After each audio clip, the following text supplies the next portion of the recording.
Ok, bueno, aquí lo que estamos mencionando más que todo, recordando lo que son las bronquiectasias cilíndricas, no son más que dilataciones leves que pueden estar acompañados la mayoría de las veces por un engrosamiento de su pared, con reforzamiento bronquial, tal acá como la flecha blanca señala esta imagen que vemos acá, hipodensa con respecto a todo lo que le rodea, es un bronquio que cuando se sometió a la escala de degradación está aumentado de su diámetro. Cuando esta, por lo general la bronquiectasia cilíndrica aparece así, única, siempre hacer el diagnóstico de la clasificación cilíndrica. Cuando hablamos de la varicosa por lo general ya son varias imágenes saculares que están de alguna u otra manera en morfología arrosariada. O sea, tal cual como un rosario, se ven todas esas dilataciones que tienen pues una pared un poco más irregular y que a su vez, bueno, sigue estando aumentado de diámetro, pero es bastante fácil de conseguirlo. No hay que saberlo diferenciar de la bronquiectasia cilíndrica, es que en la varicosa pues tiene un aspecto mucho más múltiple, no es única, sino que son varias que están allí ubicadas en esa disposición lineal.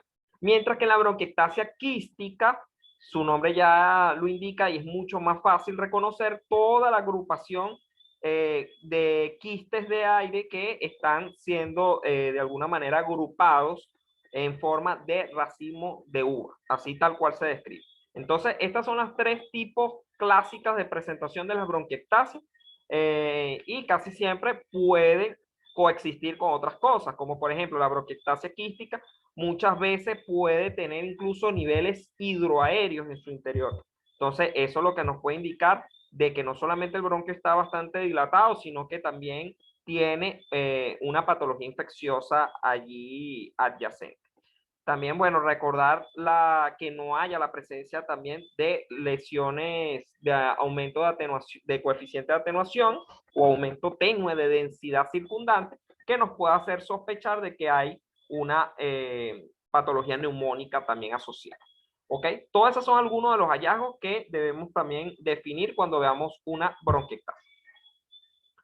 Recordar siempre, hay patologías características de estos patrones, por lo menos de la bronquiectasia quística, y hablaríamos ya de la linfangiomyomatosis, que también puede presentarse de esta forma. Siempre recordar que cuando aparezca esta entidad, a pesar de ser poco específica de buscar el diagnóstico, siempre es muy fácil distinguir las bronquiectasias quísticas para luego llevarlas a si están complicadas o no.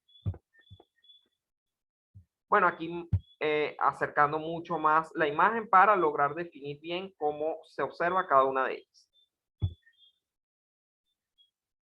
Ahora bien, la telectasia, un lóbulo que pierde volumen, que obvio no pierde contacto con la pared como lo haría un neumotórax, pero sí pierde volumen, tiene de igual manera su hilio y da lugar a una imagen en forma de cuña, pensar en atelectasia. Siempre siempre en el caso de que ustedes sospechen de una atelectasia que no se ve por una radiografía de tórax, soliciten la tomografía, porque muchas veces la rayos X, en la rayos X no es visible, o si llega a ser visible son nada más los signos indirectos que pueden estar también asociados allí, pero signos directos pues muy poco frecuentes. Casi siempre lo vamos a ver como una elevación unilateral hemidiafragmática, hay una desviación traqueal o un desplazamiento cardíaco iliar. Recuerden que siempre la telectasia retrae, a diferencia del derrame que empuja o rechaza. Eso es importante siempre conocer.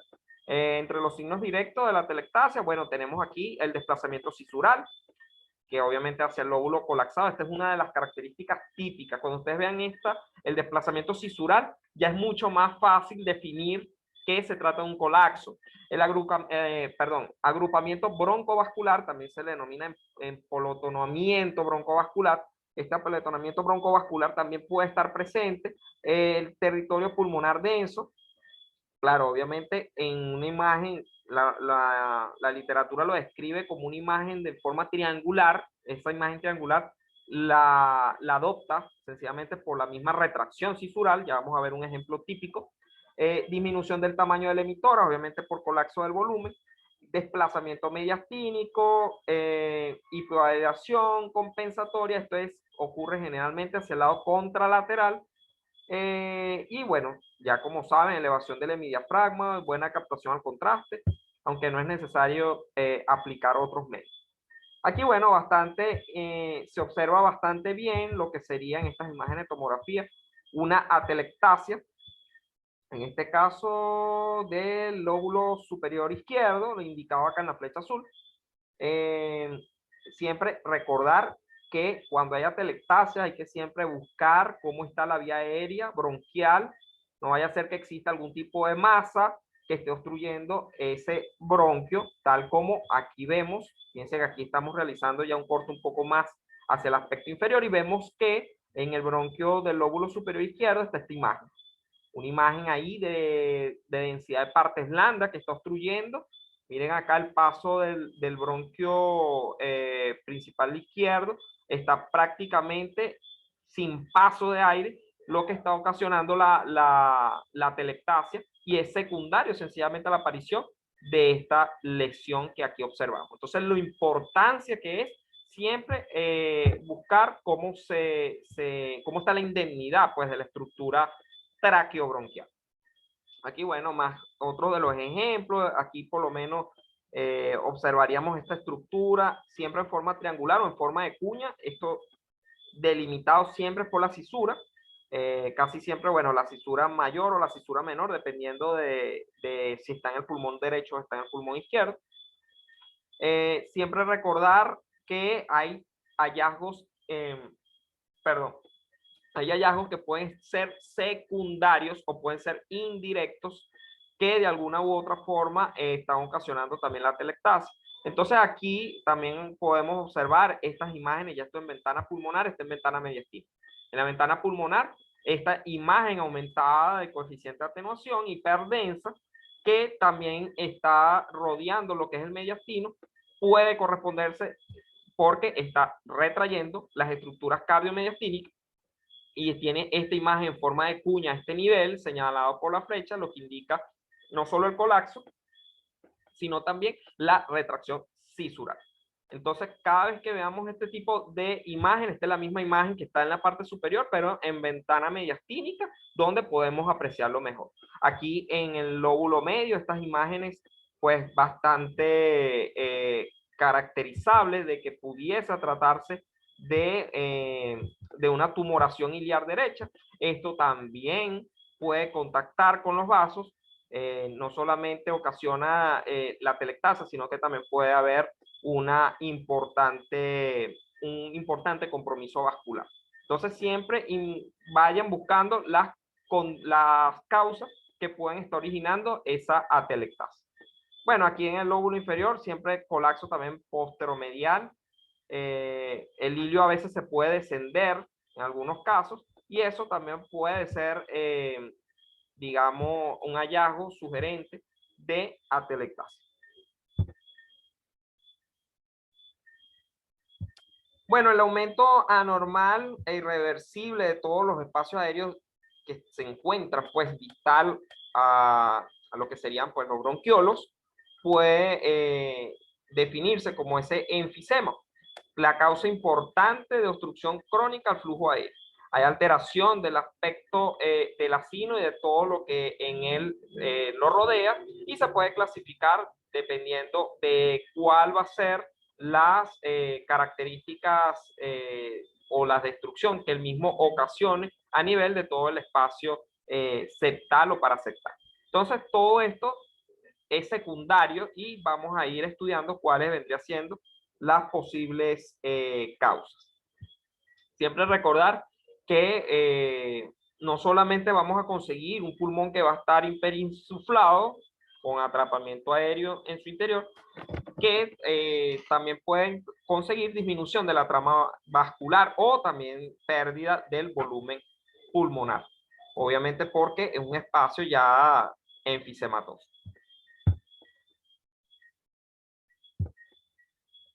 Bueno, Aquí más que todo, cuando hablamos del enfisema centroacinar, también se le denomina enfisema centrolobulillar y no es más que la dilatación selectiva de elementos muy particulares, muy pequeños, que vendrían estando distribuidos de manera difusa, que no son más que el ASIN. O sea, cuando nosotros consigamos estas imágenes hipodensas de muy pequeño diámetro que están distribuidas de manera difusa, le preguntamos al paciente, un fumador crónico, aparte de eso, no hay pared definida y está distribuida en todos los segmentos, pensar que se trata de un enfisema centroacinar. Casi siempre adopta este tipo de patrones o de morfología. Imágenes o zonas radiolucentes o hipodensas de muy pequeño diámetro, incluso bordes hasta mal definidos, porque a veces no se logra caracterizar bien, pero que está distribuido de manera difusa. Siempre pensar entonces en enfisema centroacinar. Aquí lo vemos un poco más definido, mejor. Las flechas negras señalan cada una de esas zonas de las cuales les estoy mencionando y bastante acentuados a estos niveles, principalmente a nivel de los segmentos posteriores del lóbulo superior. Ahora, conseguimos también enfisemas paraseptales. Estas son muy parecidas a las anteriores, la única diferencia es que son mucho más grandes y la localización no es central y periférica como la anterior, sino que tienen una ubicación mucho más subpleural o adyacente a la pleura. Aparte de eso, tiene una importante, digamos, formación de tejido conectivo que vendría siendo estas imágenes que vemos acá. Estos no son más que tabiques interlobulillares. También se le denomina estas imágenes que vemos acá, son también denominados septos interlobulares. Los podemos conseguir en la radiografía de tórax, pero es por tomografía donde se precisa muy bien. Siempre recordar si hay presencia o no de bulas, que obviamente son de mucho mayor tamaño y aparte de eso tienen, tienen disposición en cualquier sitio y destrucción del parénquima que en él están circundando. Entonces, cada vez que veamos esto, zonas subpleurales, hipodensas, de mayor tamaño, pensar casi siempre con enfisemas parasectales. Estos enfisemas pueden alcanzar, por lo menos, bueno, en esta imagen yo los veo más bien bastante pequeños por lo que acostumbra uno a observar. Estos enfisemas dan origen a zonas bulosas de mucho mayor diámetro. Aquí, bueno, estas también son muy pequeñas y están distribuidas de manera periférica con también la centroacinar. Miren que aquí también están presentes. Entonces este paciente conlleva de los dos. Ok, cuando hablamos del enfisema panlobulillar o difuso, son áreas extensas, hipodensas. Sencillamente hay una destrucción difusa, un aumento del tamaño del espacio aéreo. Miren que si comparan este campo pulmonar o esta zona pulmonar derecha con la izquierda, va a tener un mayor volumen, una mayor cantidad de parénquima, y sencillamente es por la misma cantidad de afectación en cuanto al enfisema se refiere. Está afectando mucho más parénquima, por eso adopta esta morfología. Aparte, la distorsión de los vasos. Miren que aquí cada uno de los vasos tiene o adopta su morfología común, pero aquí pues está mucho más generalizado. Al estar mucho más generalizado y más grave, pues hace que los vasos se vean mucho menor y estén más comprometidos. Aquí, bueno, una imagen más típica de lo que les trato de mencionar. Siempre recordar que lo pueden definir como un parénquima pulmonar de baja atenuación que está acompañado de distorsión vascular difusa. Cuando ustedes vean eso, pensar inmediatamente en enfisema panlobulillar. Ok, ahora vamos con, digamos, la entidad que más comúnmente nos va a llegar, que vendría siendo los procesos neumónicos. No es más que la sustitución de ese componente alveolar por sustituido por pus o por contenido hemático o por sencillamente edema. Cuando veamos eso, siempre hay que pensar en que él tiende a respetar límites segmentarios o lobares, si es verdad, pero muchas veces hay procesos neumónicos que son tan exacerbados que pues logran incluso ocupar todo el parénquima. Entonces, eso de que respete la cisura es relativo. Tiene pérdida la visualización de los vasos pulmonares, si es verdad, y la presencia del broncograma aéreo en su interior es el que nos ayuda muchísimo para el diagnóstico. Puede en algunos casos se solicita, claro, pero eso es en el caso de que ustedes sospechen de que haya otro tipo de lesión en el seno de la consolidación cuando se pida con contraste intravenoso. El resto ni siquiera es necesario. Inclusive ya con verlo radiológico en la radiología de tórax, pues ya es suficiente. Aquí, bueno, siempre recordar que es una imagen con un aumento del coeficiente de atenuación o hiperdensa, tiene un consolidado, ese consolidado puede tener broncograma aéreo en su interior y este se ubica en la base pulmonar derecha. Ok. Ok, con respecto al síndrome intersticial, en este caso no se diferencia con claridad todo lo que serían los bronquios, los vasos, la pleura, porque casi siempre los síndromes intersticiales son muy difusos y son muy desobedientes desde el punto de vista de los espacios que los rodean. Ellos no respetan nada, engrosan los septos interlobulillares, también los panlobulillares. Entonces hay una completa pérdida de la diferenciación de qué es parénquima sano y cuál es realmente el parénquima que está deteriorado. Entonces, eso se puede traducir en un patrón de vidrio deslustrado.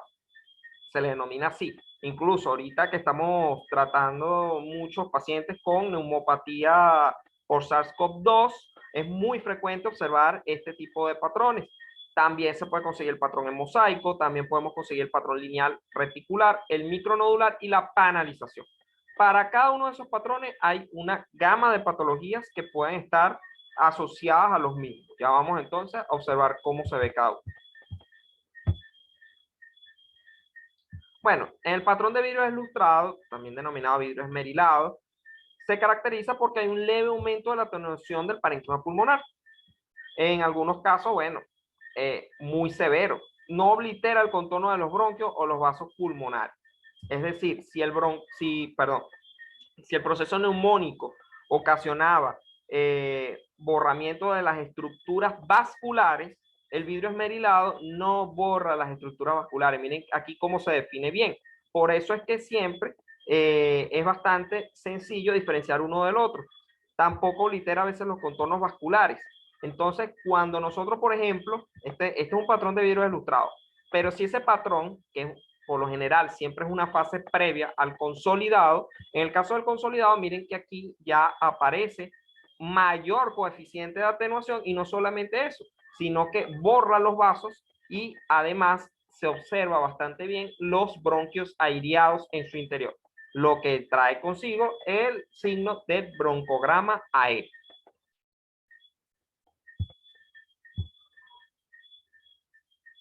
También existe patrones en mosaico.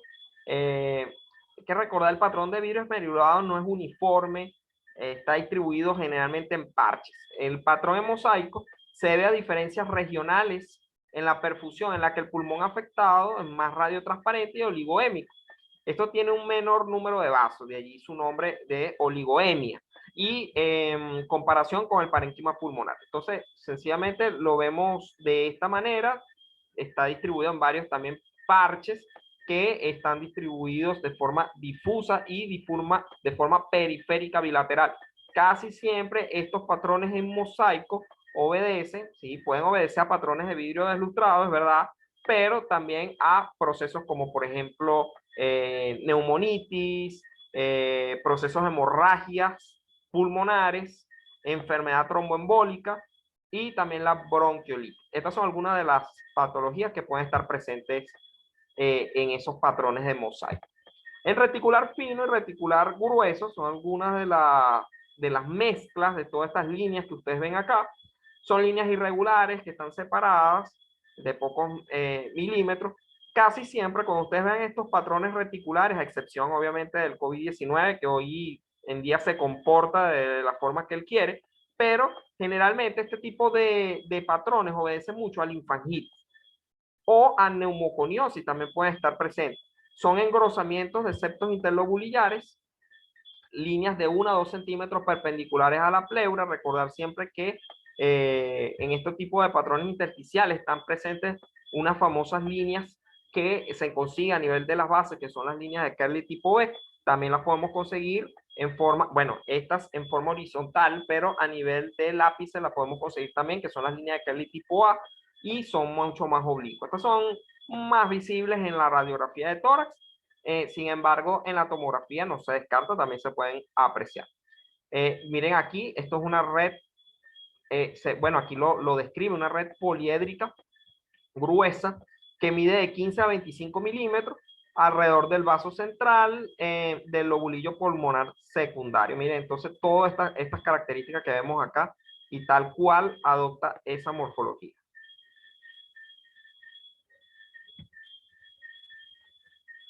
Bueno, el patrón micronodular es muy difícil medir esos nódulos. Realmente uno al ojo radiológico ya identifica que mide menos de 5 milímetros y esto no es más que correspondencia a un engrosamiento septal.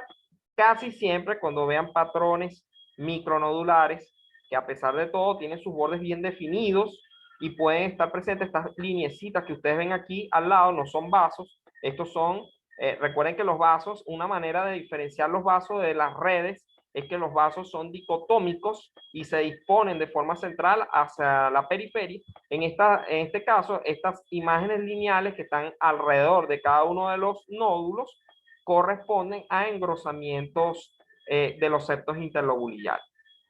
Mira, común observarlo en pacientes con TB. Puede estar presente también en bronquiolitis, se puede conseguir también en enfermedad metastásica, en fin, pero principalmente la TB miliar. Bueno, hablando de TB, aquí tenemos entonces una de sus presentaciones primarias, que no es más que una zona de consolidación.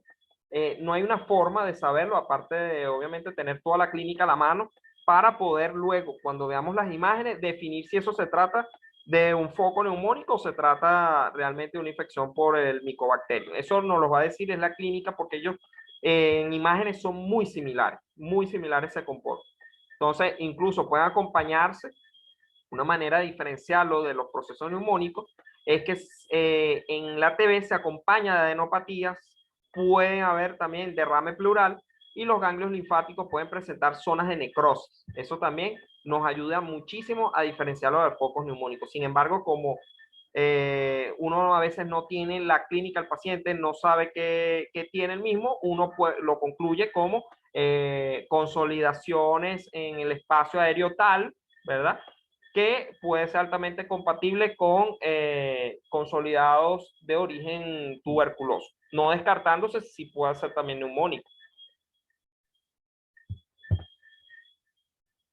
Siempre recordar, bueno, el patrón miliar es el principal, pero también puede presentarse en forma de masa única, que son los famosos cavernomas. Bueno, en este caso, el lóbulo, aquí te vendría siendo el lóbulo superior izquierdo, segmento pico posterior, bueno, está un poco sí, más a pico posterior, se evidencia este infiltrado nodular que tiene una cavitación en su interior. Si ustedes lo ven así por primera vez, hay que sospechar mal, posiblemente un ADC, hay que ver, pero principalmente cuando se trate de un tipo de lesión primaria con todo el BK de puto positivo y todo lo demás que ya ustedes epidemiológicamente descartaron o confirmaron ya para TB, esto se puede tratar de una lesión primaria.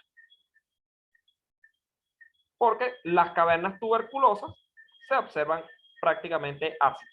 Ahora, si no tienen nada antecedente TB, esto pudiese entonces corresponderse a adenocarcinomas, que también pueden estar cavitados. Hay que estar muy pendiente de eso. ¿Qué otra cosa les quería mencionar? Bueno, la TB también puede ocurrir por reactivación, y la presentación de la TV miliar, tal como les mencioné, muy frecuentemente encontrada. Bueno, yo creo que de las que más se han observado en el caso de pacientes con TB en tomografía es la miliar. Muy rara vez se presenta en forma única. Bueno, en la panalización, ya la panalización para finalizar se define ya cuando observamos nosotros esta imagen, ya esto es un estadiaje pulmonar final. Ya aquí no hay mucho que hacer. Ya sencillamente el parénquima pulmonar, que alguna vez fue sano, ya esta vez pasa a transformarse completamente en un área quística. Habitualmente pues se puede observar subpleural, pero lo que aquí observamos es una imagen en panal de abejas, así se denomina. Un estadio ya final con un engrosamiento difuso de todos los septos interlobulillares que aquí observamos de forma irreversible, y aparte de eso una pérdida por completa de la arquitectura normal del parénquima, que está condicionada por la presencia de múltiples áreas de aspecto quístico destructivo a nivel intrapulmonar. Cuando ustedes vean esta imagen, esto pensar principalmente en estadio final, fibrosis quística pulmonar final, todo lo que ustedes planteen a ese nivel. Ahora, ¿qué puede también pasar? ¿En dónde podemos ver esta imagen también muy similar? En la histiocytosis. Y bueno, la fibrosis, muchas veces este tipo de entidades no se caracterizan muy bien. Casi siempre, si vemos una lesión, enseguida decimos, no, es una fibrosis. No, para decir que hay una fibrosis, hay criterios tomográficos que se deben cumplir para poder llegar a lo mismo, a decir. O sea, primero es una disminución del volumen pulmonar. O sea, si no hay una disminución del volumen, rara vez va a haber una retracción fibrosa. Entonces, primero eso. Segundo, el patrón reticular, tal como aquí vemos, que son estas imágenes hiperdensas de forma lineal, distribuidas de forma difusa, que también tiene presencia de múltiples imágenes saculares quísticas a nivel periférico. Esto pudiesen corresponder o áreas de destrucción o sencillamente a bronquiectasias, ¿sí? Que también pueden estar allí circundando. Entonces, cuando observemos eso, siempre recordar que se trate de una fibrosis o una fibrosis quística pulmonar ya en su estadio final. Ahora, fármacos pueden también ocasionar esto, por toxicidad obviamente, también asbestosis, etc. Pero este vendría siendo el principal hallazgo para poder diagnosticar. Aquí otra imagen bastante evidente de lo que sería la fibrosis pulmonar en ya sus estadios bastante avanzados.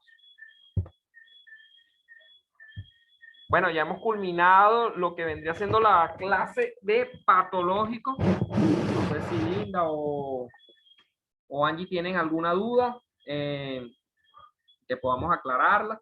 Esto, bueno, ya finalizamos el capítulo de tórax. Necesito estén pendientes porque pronto vamos a iniciar neurotomografía, que está bastante interesante, donde, bueno, vamos a abarcar no solamente tomografía, y también vamos a ir metiendo resonancia para que ustedes también vayan como afinando y entrenando el ojo. ¿Okay? Bueno, ya hemos entonces finalizado. Cualquier duda, ya saben, me pueden escribir al WhatsApp o chequeamos nuevamente en otra oportunidad. Bueno, que estén bien, feliz noche, cuídense todos. Por mi parte, excelente, Manuel. Muchísimas gracias, de verdad. Perfecto, Angie. Bueno, que estés bien. Cualquier duda, ya sabes, estamos aquí. Recuerda la mentoría próximamente del módulo de neuro. Ok, excelente. Feliz noche. Gracias. Hasta luego. Dale, chao, cuídense.